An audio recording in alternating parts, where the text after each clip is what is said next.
আমার বয়স যখন মাত্র ২০ বছর, তখনই আমার বাবা-মা আমার বিয়ে দিয়ে দিলেন। আমার বিয়ের দিন আমার ১৬ বছরের দেবর আমন খুব খুশি ছিল। আমি তাকে সবসময় আমার ছোট ভাইয়ের মতোই মনে করতাম, আর সেও আমাকে স্নেহে ভাবিমা বলে ডাকত। স্বামীর মৃত্যুর পর আমি একা ঘুমাতে ভয় পেতাম, তাই আমি আমার ১৬ বছরের দেবরকে আমার সঙ্গে বিছানায় শোয়াতে শুরু করলাম। শীতের রাতগুলো ছিল, আর একই বিছানায় ১৬ বছরের দেবরের সঙ্গে ঘুমানো আমার কাছে খুব অদ্ভুত লাগত। সে তখনও আমার থেকে অনেক ছোট ছিল, কিন্তু ১৬ বছর বয়সে সে ২৫ বছরের যুবকের মতো দেখাত। স্বামীর মৃত্যুর পর আমি খুব কষ্টে দিন কাটাচ্ছিলাম, কিন্তু কতদিন এভাবে চলবে? সেই রাতে আমি ভাবলাম একবার দেবরকে পরীক্ষা করে দেখি।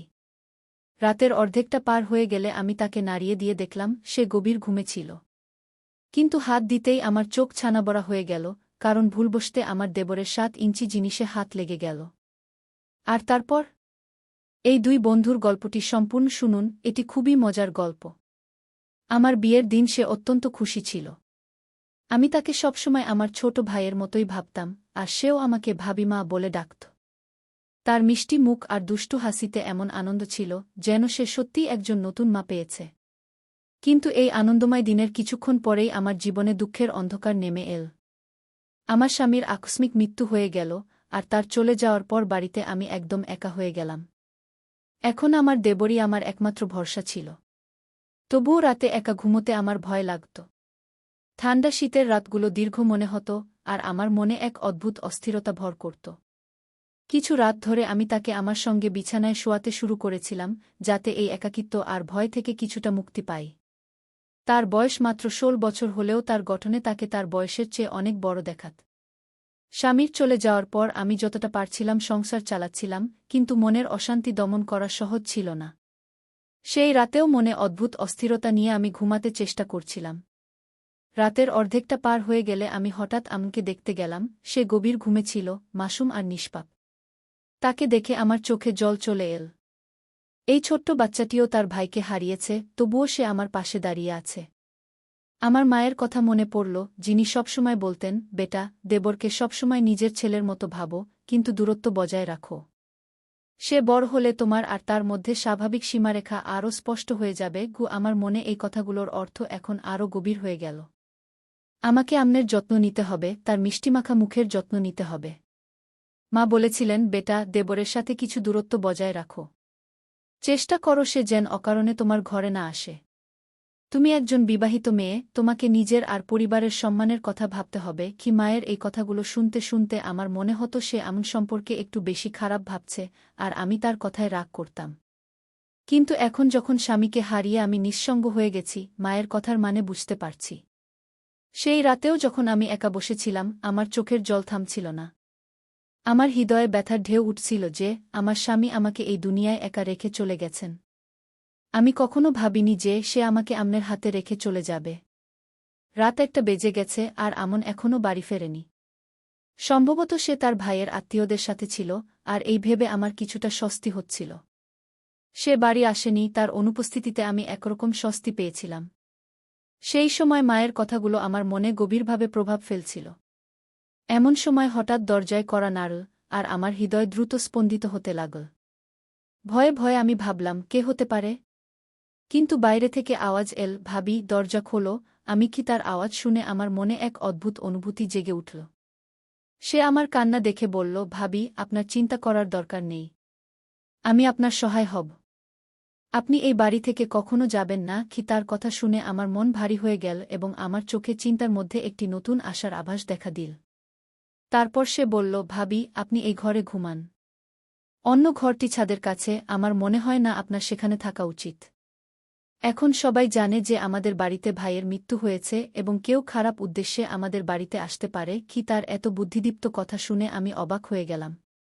ভাবতে লাগলাম, এত ছোট বয়সে তার এসব কথা কিভাবে মনে হচ্ছে। কিন্তু তবুও তার কথায় যুক্তি ছিল, এবং তার চিন্তা আমাকে তার কথা মানতে বাধ্য করল। আমি তার ঘরে চলে গেলাম। আমনের ঘর অন্য দিকে ছিল, যেখানে আমি এবং আমার স্বামী সবসময় ছাদের কাছের ঘরে থাকতাম। ঘরে পা দিলেই সব কিছু অদ্ভুত লাগতে শুরু করল। আজ প্রথমবার আমি আমার ঘর থেকে বাইরে অন্য ঘরে ছিলাম। কিন্তু যেই আমি ঘরের দরজা বন্ধ করলাম এবং চোখ তুলে তাকালাম, সেখানে একটি জিনিস ছিল যা দেখে আমার চোখ ছানাবড়া হয়ে গেল। আমনের বয়স ছিল ১৬ বছর এবং আমি বিশ্বাস করতে পারছিলাম না যে সে যা করেছিল তা কোনো ছোট শিশুর নয়, বরং একজন বড় এবং বুদ্ধিমান মানবের মতো ছিল। তার কথায় এমন কিছু ছিল যা শুনে আমি তার মায়া এবং বুদ্ধিমত্তায় অবাক হচ্ছিলাম। যে শিশুটি সাধারণত আমার চোখে ছোট মনে হতো, এখন সে আমার কাছে একজন পরিপক্ব এবং সুচিন্তিত ব্যক্তি বলে মনে হচ্ছিল। আমনের ঘরে পা দিলেই আমি একটি অদ্ভুত অনুভূতি পেলাম। আমি দেখলাম যা কিছু আমি লুকিয়ে রেখেছিলাম তা সেখানে কিভাবে পৌঁছেছে। আমার সব জিনিস সেখানে পড়েছিল এবং এক মুহূর্তে আমার মনে হল যে এসব কিছু আমনি করেছে। এই ব্যাপারটি আমাকে খুব অদ্ভুত লাগল এবং আমি ভাবতে লাগলাম যে সকাল হতেই আমি এ বিষয়ে প্রশ্ন করব। তারপর আমার চোখে ঘুমের ভার আসতে লাগল। রাতের ৯টা বাজে গিয়েছিল এবং আমি অবাক হচ্ছিলাম যে কিভাবে এত গভীর ঘুম এসেছে আমার। ২ দিন ধরে আমি ঠিকমতো ঘুমাতে পারিনি, কিন্তু আজ মনে হচ্ছিল যেন কেউ চুপিসারে আমাকে ঘুমের মাদকতা ঢেলে দিয়েছে। আমার মন বারবার ভাবছিল, আমি কি আমনের আনা চাল খেয়ে অজ্ঞান হয়ে গিয়েছিলাম? আমি এসব ভাবছিলাম, এমন সময় চোখ মুছে বাইরে এলাম। সামনে আমন রান্নাঘরে চা বানাচ্ছিল এবং তার মাধুর্যে এমন কিছু ছিল যা আমাকে আরও অবাক করছিল। আমনের ১৬ বছর বয়সে তার মুখ থেকে যা শুনলাম তা আমাকে গভীরভাবে আঘাত দিল। সে চা আমার সামনে রেখে বলল, ভাবি, আপনি ঘুমিয়ে পড়েছিলেন। আপনার খুব ভালো ঘুম হয়েছে না? তার কথায় ছিল এক মাধুর্য, কিন্তু চোখে লুকিয়ে ছিল অন্য কিছু। আমার খুব খারাপ লাগল এবং আমি তারই সুরে উত্তর দিলাম, হ্যাঁ, আজ আমার খুব ঘুম পেয়েছিল। ও সে সঙ্গে সঙ্গে বলে উঠল, তাহলে কেন ঘুম আসে না, ভাবি? আমি আপনার চালে ঘুমের বড়ি মিশিয়ে দিয়েছিলাম। আমি আমার বন্ধুকে বলেছিলাম যে আমার ভাবির ঘুম হয় না, তখন সে বলেছিল, তার চালে ঘুমের বড়ি মিশিয়ে দিও, এতে সে শান্তিতে ঘুমিয়ে পড়বে। তার কথা আমাকে হতবাক ও বিব্রত করল। আমন, তুমি এমন ভাবতে পারলে কি করে? আমি চিৎকার করে বললাম, তুমি তোমার ভাবিকে অজ্ঞান করতে চেয়েছিলে? আমার হৃদয় একদম ঠান্ডা হয়ে গেল। সে দ্রুত বলল, না ভাবি, আমি শুধু আপনাকে ভালো ঘুম দিতে চেয়েছিলাম। এখন আপনি তো সতেজ দেখাচ্ছেন। সে চা আমার সামনে রাখল এবং আমি সন্দেহ করতে শুরু করলাম। তুমি এতে কিছু মিশিয়েছ না তো? আমি তাকিয়ে জিজ্ঞেস করলাম। সে শপথ করে বলল, ভগবানের কসম, ভাবি, আমি শুধু আপনার ঘুমের জন্য বড়ি দিয়েছিলাম। আপনি বললে আমি এই চা নিজেই খেয়ে নেব। আমরা অর্ধেক অর্ধেক ভাগ করে নিই। সে চায়ের গ্লাস থেকে এক ঢোক নিয়ে আমাকে দেখাল। আমার তার কথায় বিশ্বাস হল এবং আমি ভাবলাম সে হয়তো সত্য বলছে। আমি বললাম, আমাকে ক্ষমা করো, আমি তোমার ব্যাপারে সন্দেহপ্রবণ হয়ে যাই। তবুও আমি তার মুখের দিকে তাকিয়ে তার মাধুর্যে বিশ্বাস করতে লাগলাম। কিন্তু ঘরে যা দেখেছিলাম তা আমার মন থেকে মুছে যাচ্ছিল না। সে ঘরে যা ছিল তার কোনো ক্ষমা ছিল না। আমি ভাবলাম, এখন আমি তার উপর কি বিশ্বাস করতে পারি? কিছুক্ষণ পর আমন নিজেই মুখ খুলল এবং তার কথা আমাকে নাড়া দিল। ভাবি, আমি আপনার গয়না বিক্রি করতে চাই, সে খুব গম্ভীরভাবে বলল।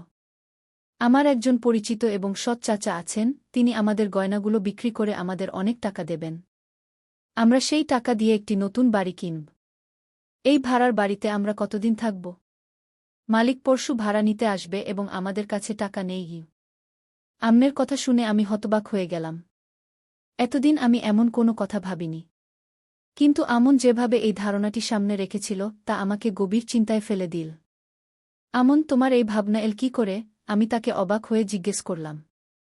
সে বিনা দ্বিধায় বলল, ভাবি, আমাকে তো আগে বিয়েও করতে হবে। আমাদের একসাথে জীবন কাটাতে হবে এবং একটি নতুন বাড়ি দরকার। ভাড়ার বাড়িতে মানুষ শুধু অপমানিত ও লাঞ্ছিত হয়। আমনের কথায় কিছু ছিল যা আমার কাছে ঠিক মনে হল।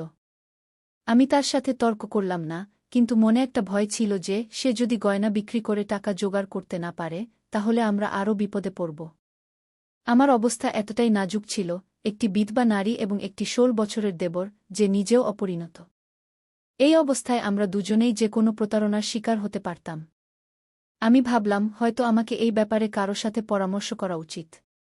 আমি ঠিক করলাম, আমি আমার মায়ের বাড়ির লোকদের সাথে কথা বলব। হয়তো তারা আমাকে সাহায্য করতে পারবে। কিন্তু তখন আমার মনে আরও একটি প্রশ্ন জেগে উঠল। সেই গয়না, যার ব্যাপারে আমি আমনের সাথে কখনো কথা বলিনি, তা তার হাতে এল কি করে? তালাও তো ভাঙা ছিল না, তাহলে সে সেই গয়না বের করল কিভাবে? এই প্রশ্ন আমাকে বিব্রত করল। আমি নিজেকে বললাম, আমন বাচ্চা, সে ভুল করতে পারে না। তবুও সে যা কিছু করে, আমাকে তার অনুভূতি ও অবস্থা বুঝতে হবে, কারণ কখনো কখনো তার মাধুর্য ও সাহায্যের ইচ্ছাই আমাকে বুদ্ধিমত্তার দিকে নিয়ে যায়। আমন আমার চিন্তাভাবনা সম্পূর্ণ বদলে দিয়েছিল।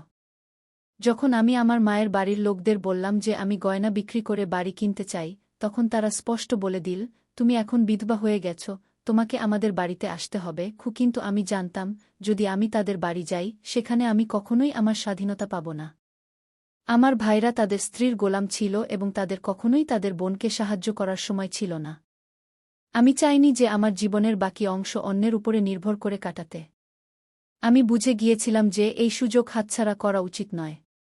যদি আমি গয়না বিক্রি করি, তাহলে হয়তো আমি আমার একটি নতুন জীবন শুরু করতে পারব। আমি একটি নতুন বাড়ি তৈরি করতে পারি। আমার স্বামী আমাকে জীবনে অনেক মূল্যবান গয়না দিয়েছিলেন, কিন্তু যখন আমি বুঝতে পারলাম আমার ভাইদের উদ্দেশ্য ভালো নয়, তখন আমার মনে হলো তাদের হাতে সে গয়না দেওয়ার কোনো মানে নেই। এই ভেবে আমি সিদ্ধান্ত নিলাম যে এখন আমি আমনের উপর ভরসা করব। আমন যে ১৬ বছরের একটি ছেলে ছিল, তার মধ্যে এমন কিছু ছিল যা আমাকে শুধু সান্ত্বনা দিত না, বরং এই অনুভূতিও দিত যে সে আমার জীবন সামলাতে পারে। আমন, তুমি চাইলে এই গয়না বিক্রি করে দিতে পারো, আমি বললাম। আমন কোনো দ্বিধা না করে সেই গয়না তার চাচাকে দিয়ে দিল। ২ দিন পর আমনের হাতে বাড়ির কাগজপত্র এবং চাবি এলো। বাড়ির লেনদেন এত দ্রুত হয়ে গেল, এটা আমার বিশ্বাসই হচ্ছিল না। সাধারণত বাড়ির ব্যবস্থাপনা, কাগজপত্র এবং অন্যান্য প্রয়োজনীয় কাজে মাসের পর মাস লেগে যায়, কিন্তু আমন সবকিছু এত দ্রুত এবং সহজে করে ফেল। যখন আমন সেই কাগজপত্র আমার হাতে রাখল, তখন আমি বুঝতে পারলাম যে ১৬ বছর বয়সেও তার চিন্তাভাবনা কোনো বড় মানুষের মতো। তার মাধুর্য এবং সরলতার মধ্যে একটি গভীর বোধ ছিল, যা আমার জন্য অত্যন্ত গুরুত্বপূর্ণ ছিল। তারপর সে একটি অদ্ভুত কথা বলল, ভাবি, আমরা পুরো বাড়ি পরিষ্কার করে ফেলব, কিন্তু আপনাকে একটি গুরুত্বপূর্ণ কথা বলতে হবে। তার কণ্ঠে এমন কিছু ছিল যা আমাকে টেনে নিয়ে গেল। আমি জানতাম সে ছোট, কিন্তু তার বলা কথাগুলোতে মনোযোগ দেওয়া খুব জরুরি ছিল, কারণ তার চিন্তাভাবনা কখনো কখনো আমার চেয়েও অনেক বেশি স্পষ্ট এবং বুদ্ধিদীপ্ত হতো। আম্মের চোখে সেই দিন কিছু আলাদা দেখা যাচ্ছিল। তার দৃষ্টিতে একটি অদ্ভুত অস্থিরতা ছিল, যেন সে আমার সাথে কিছু বলতে চাইছে কিন্তু শব্দগুলো বের করতে পারছে না। আমি বুঝতে পারছিলাম না সে আমাকে কি বলতে চায়। সেই সময় আমার একটু তাড়া ছিল। আমরা বাড়িতে সব জিনিসপত্র রেখে দিয়েছিলাম, কিন্তু এখন আমার চিন্তা হচ্ছিল আমাদের খাবার, পানি এবং রেশন কোথা থেকে আসবে। আমি কখনো বাইরে গিয়ে কাজ করিনি, এবং এখন এটি একটি নতুন চ্যালেঞ্জ ছিল। আম্মের এমন কথা যে সে আমাকে একটি গুরুত্বপূর্ণ কথা বলতে চায়, আমাকে দ্বিধায় ফেলে দিয়েছিল। সে কি আমাকে এমন কিছু বলতে চায় যা আমি এখনই জানতে চাইছি না? এই প্রশ্ন আমার মাথায় নানা রকম চিন্তার জন্ম দিল, কিন্তু আমি এখনই এই প্রশ্নগুলোর মুখোমুখি হতে চাইছিলাম না। সন্ধ্যায় আমি বাড়ির সব জিনিসপত্র গুছিয়ে রাখলাম। আমাদের কাছে খুব বেশি জিনিস ছিল না, শুধু প্রয়োজনীয় জিনিসই ছিল। আমাদের সম্পদও খুব সীমিত ছিল, তাই আমরা যা কিছু নিয়েছিলাম তা খুব যত্নে রাখা হয়েছিল। সবকিছু করার পর আমি ভালো করে খাবার বানালাম। এই খাবার আমি অনেক পরিশ্রম করে তৈরি করেছিলাম, ঠিক যেমন আগে আমার স্বামীর জন্য বানাতাম, তার পছন্দের দিকে নজর রেখে, তাকে আদর করে। আধা ঘণ্টা পর আমি আম্নের জন্য টেবিলে খাবার রেখে তার জন্য অপেক্ষা করতে লাগলাম। আমার মনে হচ্ছিল না যে আজ সে বাইরে যাবে, কারণ সে সবসময় আমাদের সাথে খাবার খেত। রাত ১:০০ বাজছে এবং আমন এখনও বাড়ি ফেরেনি। এটা আমার জন্য খুব অদ্ভুত ছিল। আগে, আমার স্বামীর মৃত্যুর আগে, সে সন্ধ্যা ৫টার মধ্যে বাড়ি ফিরে আসত এবং তারপর বাইরে যেত না। যখন আমরা কখনো বাইরে যেতাম, তখন সেও আমাদের সাথে যেত, তা আইসক্রিম খেতে হোক বা অন্য কোনো কাজে। আমার মনে নানা রকম প্রশ্ন উঠছিল, কিন্তু আমি বুঝতে পারছিলাম না যে আমন এই সময় কোথায় থাকতে পারে। রাত ১:০২ বেজে গেছে এবং আমন বাড়ি ফেরেনি। আমি ভয় পাচ্ছিলাম কারণ সে কখনো একা বাইরে যায় না। আমি তার জন্য অপেক্ষা করতে শুরু করি এবং তখন অন্ধকার রাতে দরজায় কড়া নাড়া শুনলাম। আমি রেগে দরজা খুললাম এবং তাকে দেখামাত্র আমার ভেতরের রাগ ফেটে পড়ল। তুমি কোথায় গিয়েছিলে, আমন? আমি কঠোর স্বরে জিজ্ঞাসা করলাম, তোমার লজ্জা হয় না? আমি তোমার ভাবি, তোমার জন্য অপেক্ষা করছি। আমি তোমার জন্য খাবার বানিয়েছি, আর তুমি বেরিয়ে গেলে? আম্মের চোখে এক অদ্ভুত অস্থিরতা ছিল। সে তার জায়গায় দাঁড়িয়ে ছিল এবং আমার কথার উত্তর দিচ্ছিল না। আমি রেগে বলছিলাম, তুমি এভাবে কোথায় যাও? তোমার বাইরে যাওয়ার দরকার ছিল না। তুমি তোমার বন্ধুদের এখানেই ডাকতে পারতে। সে আমার কথায় কান দিল না, তার দৃষ্টি আমার থেকে দূরে কোথাও ছিল। এবং তারপর সে কোনো দ্বিধা ছাড়াই বলল, ভাবি, আমি তোমার কোনো কথা শুনতে চাই না। তুমি নিজে খাবার খেয়ে নাও, আমাকে খাওয়াতে হবে না। এবং রেগে সে ঘরের দিকে চলে গেল। তার কথায় কিছু ছিল, যেন সে কোনো বড় মানুষ, কেউ যে তার কথা থেকে পিছপা হবে না। আমি অবাক হয়েছিলাম, সে তো মাত্র ১৬ বছরের একটি ছেলে, কিন্তু তার রাগে অনেক কিছু ছিল। আমি মনে মনে ভাবলাম যে হয়তো কিছু গোলমাল আছে, এবং তখনই আমি তার ঘরের দিকে পা বাড়ালাম এবং দরজায় কড়া নাড়লাম। সে দরজা খুলতেই তার চোখে এক অদ্ভুত ঘৃণা ছিল। সে কোনো দ্বিধা ছাড়াই বলল, ভাবি, আমার তোমার সাথে কিছু কথা আছে। আমি চিন্তায় পড়ে গেলাম। সে বলল, ভাবি, তুমি আমার সাথে বিয়ে করো। সে তার কথা বলে দিল, তুমি যদি না করো, তাহলে তুমি কাফির হয়ে যাবে। তার এই কথা শুনে আমার চোখ ছানাবড়া হয়ে গেল। আমি হতবাক হয়েছিলাম। তুমি এভাবে ভাবতে পারো কি করে? আমি বললাম, তুমি তো আমাকে সকাল সন্ধ্যা মা বলে ডাকো, তাহলে এ কি বলছ? আমনের চোখে গভীর বিষণ্ণতা ছিল, যেন সে ভেবেছিল যে আমি তাকে বুঝতে পারব, কিন্তু আমার এখন অনেক কিছুই বুঝতে পারছিলাম না। তার কথাগুলো একদম বিভ্রান্তিকর ছিল। এখন কি হয়েছে? কে তোমার মাথা খারাপ করে দিয়েছে? এত নিচু কথা তুমি তোমার মুখ থেকে কি করে বললে? আমি রেগে তিলমিল করছিলাম। সে কোনো লজ্জা ছাড়াই আমার সামনে দাঁড়িয়েছিল, হাত বেঁধে, আমাকে এমনভাবে দেখছিল যেন আমাকে বোঝার সম্পূর্ণ অধিকার তার আছে। তার দৃষ্টিতে আমার ভয় লাগছিল। আমি কথা বলতে বলতে চুপ হয়ে গেলাম, কিছু না বলে সেখান থেকে ফিরে এসে ঘরে বসে পড়লাম। আমি দরজা ভালো করে বন্ধ করে দিয়েছিলাম। মনে ভয় এবং রাগ দুটোরই মিশ্র অনুভূতি হচ্ছিল। আমি ভাবতেও পারছিলাম না যে আমন এমন করতে পারে এবং আমার সাথে এমন কথা বলবে। আমি তাকে সবসময় আমার ছোট ভাই ভেবেছি। এটা আমার জীবনের সবচেয়ে বড় ভুল ছিল যে আমি তার সাথে এভাবে ভাবতে শুরু করেছিলাম। যদি আমার নিজের সন্তান থাকত, তাহলে আমাকে এই সব সহ্য করতে হতো না। আমি এখন স্থির করেছি, আমন যখনই বাড়ি আসবে, আমি তাকে পরিষ্কার বলে দেব যে এই বাড়িতে তার কোনো অধিকার নেই। হঠাৎ সন্ধ্যা প্রায় ৬টার দিকে বাড়ির দরজায় জোরে জোরে কড়া নাড়া শুরু হল। আমি ভাবলাম, সম্ভবত আমন হবে। কিন্তু যখন দরজা খুললাম, তখন আমার চোখের সামনে ৩-৪ অচেনা লোক দাঁড়িয়েছিল। তাদের মুখে রাগ ছিল, এবং তাদের দেখে আমার মনে হল তারা কোনো বিশেষ মতাদর্শের মানুষ হতে পারে। তাদের আক্রমণাত্মক ভঙ্গি দেখে আমার হৃদস্পন্দন আরও বেড়ে গেল। তারা যা বলল তা আমাকে প্রচণ্ডভাবে হতবাক করে দিল, এবং আমি বুঝতে পারছিলাম না এখন আমার কি করা উচিত। সেই শব্দগুলি শুধু আমাকে হতবাকই করেনি, বরং হৃদয় বিদারক ছিল। তারা বলল, তুমি একা এই বাড়িতে থাকো? আমি বললাম, হ্যাঁ, আমি একাই থাকি। তাদের মধ্যে একজন আরও কঠোর সুরে বলল, তুমি মিথ্যা বলছ। এই মহিলা তার ১৬ বছরের দেবরের সাথে এই বাড়িতে একা থাকে। সে এখনও কোথাও লুকিয়ে আছে। এই লোকেরা এই মহল্লাকে নোংরা করছে। এদের এখান থেকে তাড়িয়ে দিতে হবে। তাদের কথা শুনে আমার সাহস ভেঙে গেল। আমি জিজ্ঞাসা করলাম, আমরা কি করেছি? এবং তাদের উত্তর আরও কঠোর ছিল, তুমি কি করেছ? তুমি কি করেছ তা জিজ্ঞাসা করছ? তুমি তোমার ১৬ বছরের দেবরের সাথে এই বাড়িতে একা থাকো। তুমি কি ভাবো? তোমার স্বামী মারা গেছে, তুমি এখন বিধবা। তাহলে তোমার মা বাবার বাড়ি চলে যাও। যদি এখানে থাকতে চাও, তাহলে শালীনভাবে থাকো। আমাদের মহল্লায় এমন লোক থাকতে পারে না। তাদের কথা আমার হৃদয়ে বিঁধছিল, কিন্তু আমি নিজেকে শান্ত রাখার চেষ্টা করলাম। আমি তাদের সাথে বিতর্ক করতে চাইনি, তাই আমি দরজা বন্ধ করে দিলাম। দরজা বন্ধ করার সময় আমার ভেতরে গভীর ঘৃণা ও রাগ উথালপাথাল করছিল। আমার হৃদয় আমনের উপর থেকে ভেঙে গিয়েছিল, কারণ আমি নিশ্চিত ছিলাম যে এই সব কিছু সেই করেছিল। সে জানত যে লোকেরা আমাকে কি চোখে দেখবে, কিন্তু তবুও সে তার কাজ চালিয়ে গিয়েছিল।